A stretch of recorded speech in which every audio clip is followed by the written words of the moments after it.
দর্শক, আমি এই মুহূর্তে রয়েছি ভোলা জেলার বিএনপির কার্যালয়ের সামনে। ঠিক সকাল থেকে আমি লক্ষ্য করেছি, যখনই দেশনেত্রী বেগম খালেদা জিয়ার মৃত্যুর খবরটি জেলা পর্যায়ে বিএনপি সহ এর অঙ্গ সংগঠনের নেতাকর্মীদের কাছে চলে আসার সাথে সাথে কিন্তু এখানেও পুরো জেলা জুড়ে চলছে শোকের মাতম। সকাল থেকে লক্ষ্য করেছি যে জেলা বিএনপির কার্যালয়ে দোয়া মোনাজাতের পাশাপাশি নেতাকর্মীদের উপচে পড়া ভিড় ছিল। প্রত্যেকের মধ্যেই ছিল অনেকটা শোকাবহ অবস্থা। আমি এই মুহূর্তে রয়েছি জেলা বিএনপির কার্যালয়ের সামনে। আমি এখানেও দেখতে পাচ্ছি যে নেতাকর্মীরা এখানে ভিড় জমে আছে। তারা কালো পতাকা উত্তোলন করেছে, ব্যানার ফেস্টুন বিভিন্ন দলের, বিশেষ করে বিএনপি ও এর সহযোগী সংগঠনের সকল দলের পক্ষ থেকে কিন্তু একে একে আমরা দেখতে পাচ্ছি যে শোক ব্যানার তারা লাগাচ্ছে এরকম। এমনকি কালো পতাকা, দলীয় পতাকার পাশাপাশি আমরা দেখেছি যে বিএনপির কার্যালয়ে দোয়া মোনাজাতের আয়োজন করা হয়েছে। নেতাকর্মীদের প্রত্যেকের চোখে কান্না কান্না অবস্থায়। আর তাছাড়া আগামীকাল যেহেতু জানাজা নামাজ অনুষ্ঠিত হবে, সেই ক্ষেত্রে আমরা জানি যে আগামীকাল বিশেষ করে সন্ধ্যার পর ঢাকা ভোলা রুটে লঞ্চ চলাচল বন্ধ থাকার কারণেই দিনে লঞ্চ চলাচল স্বাভাবিক রয়েছে। সেক্ষেত্রে এখনই নেতাকর্মীরা জানাজা নামাজে অংশ নিতে তারা এখনই লঞ্চের যোগে ঢাকার উদ্দেশ্যে রওনা দেবে। আমরা দেখতে পাচ্ছি এখানে নেতারা কর্মীরা ভিড় জমিয়েছে, শুধুমাত্র তারা লঞ্চ যোগে ঢাকায় যাওয়ার জন্য মূলত জানাজা নামাজে অংশ নিতে তারা এখানে উপস্থিত হচ্ছে। আমরা যদি একটু কথা বলার চেষ্টা করি যে এই যে দেশনেত্রী বেগম খালেদা জিয়ার মৃত্যুর খবরে আপনাদের দলের পক্ষ থেকে কী ধরনের প্রস্তুতি বা কী ধরনের কর্মসূচি, বা আপনারা এখন কোথায় যাবেন, জানাজা নামাজে অংশগ্রহণ করতে কখন ঢাকা রওনা দিবেন, একটু বিস্তারিত জানতে চাই। আমরা আজ ভারাক্রান্ত হৃদয়ে বলছি, আমাদের প্রিয় নেত্রী দেশনেত্রী বেগম খালেদা জিয়া আর আমাদের মাঝে নেই। আমরা সারা বাংলাদেশের মানুষ সহ বিএনপি পরিবার শোকাহত।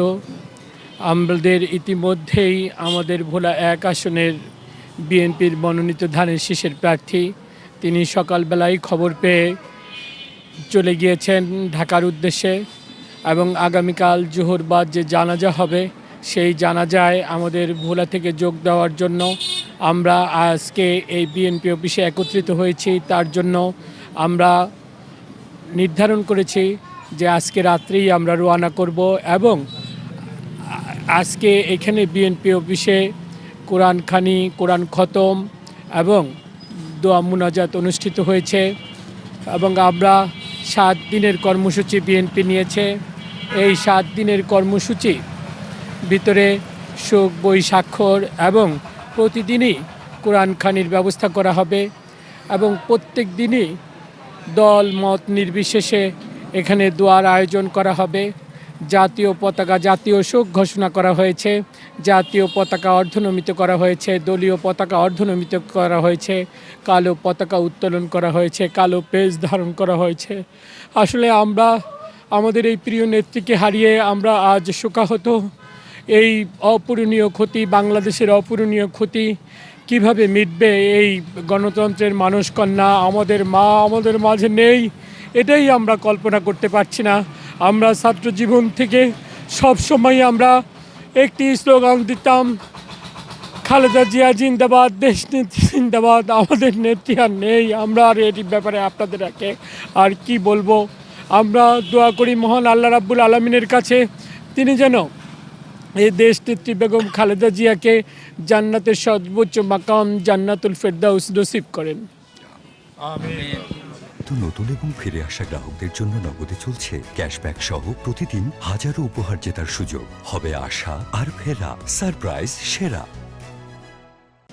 দর্শক, আমরা দেখতে পাচ্ছি যে একে একে সকলে কিন্তু কালো ভেজ ধারণ করেছে। আমরা এক কথায় বলতে গেলে সবাই এখন প্রস্তুত নিয়েছে ঢাকার উদ্দেশ্যে রওনা দিবে। তারা আগামীকালের জানাজা অংশগ্রহণ করবে। আমরা এখানে অনেকেই রয়েছে, ছাত্রদল, শ্রমিক দল, স্বেচ্ছাসেবক দল, যুব দলের সকল নেতাকর্মীরা কিন্তু এখানে জেলা বিএনপির কার্যালয়ে উপস্থিত ছিল। আমরা ছাত্রদলেরও কিছু নেতৃবৃন্দকে পেয়েছি, আমরা তাদের সাথে একটু কথা বলবো যে আপনাদের দলের পক্ষ থেকে, বিশেষ করে ছাত্রদলের পক্ষ থেকে আপনাদের কি কি কর্মসূচি হাতে নিয়েছেন বা কি কি কর্মসূচি ঘোষণা দিয়েছে? ছাত্রদলের পক্ষ থেকে কেন্দ্রীয় কেন্দ্রীয় ছাত্রদল আমাদের যে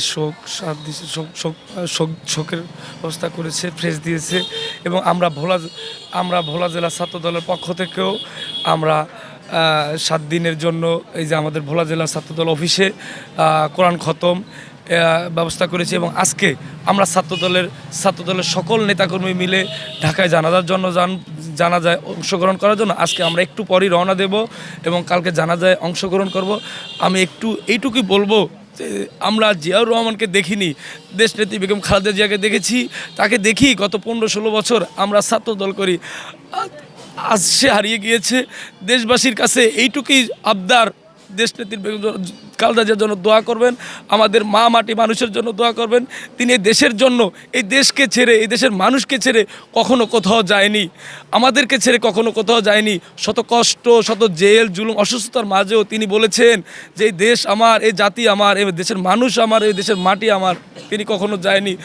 আজকে আমরা সারা বিশ্বর মানুষ তার জন্য শোকাহত। আমি মনে করি আমরা বাংলাদেশ একজন মানুষকে হারিয়েছি যা কখনো পূরণ হবে না, এই ক্ষতি কখনো পূরণ হবে না। আপনারা আমাদের নেত্রীর জন্য দোয়া করবেন। আল্লাহ হাফেজ, আসসালামু আলাইকুম। আশা করছি সবাই দোয়া করবে, যার যার জায়গা থেকে সে দোয়া করবে। আমরা আরও একটু জানবো যে আমরা তো জানি যে লঞ্চ চলাচল ঘন কুয়াশার কারণে বন্ধ, কিন্তু ভোলায় বিএনপির যে হাজার হাজার লাখ লাখ কোটি কোটি নেতাকর্মী রয়েছে তারা তো অনেকেই আজকে আগামীকাল জানাজা অংশ নিতে ঢাকার উদ্দেশ্যে রওনা দেবে। তারা কিভাবে, সেই ক্ষেত্রে কি বিএনপির পক্ষ থেকে কোনো ধরনের ব্যবস্থা নেওয়া হয়েছে কিনা? বিসমিল্লাহির রহমানির রহিম।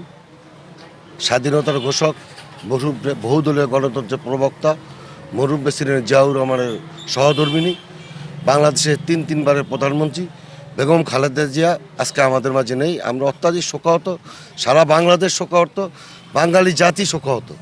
আগামীকাল বাদ জোহর আমাদের প্রিয় নেত্রী জানাজা হবে। ভোলা জেলা বিএনপি এবং সকল অঙ্গ সংগঠন, যেহেতু ঘন কুয়াশা কারণে রাত্রে লঞ্চ চলাচল বন্ধ থাকতে পারে, আজকে দুইটাই জেলা বিএনপি সহ সকল অঙ্গ নেতৃবৃন্দ আগামীকাল জানাজা শরিক হবে। বাংলাদেশের সর্ববৃহৎ এটি জানাজা হয়েছিল 1981 সালে, মরহুম প্রেসিডেন্ট জিয়াউর রহমানের জানাজা। আর এটিও এই জানাজাটিও তার চেয়ে বড় জানাজা হবে। এটি আমরা মনে করি সারা বাংলাদেশ থেকে বিএনপি এবং সাধারণ মানুষ তারা এই জানাজায় শরিক হবে।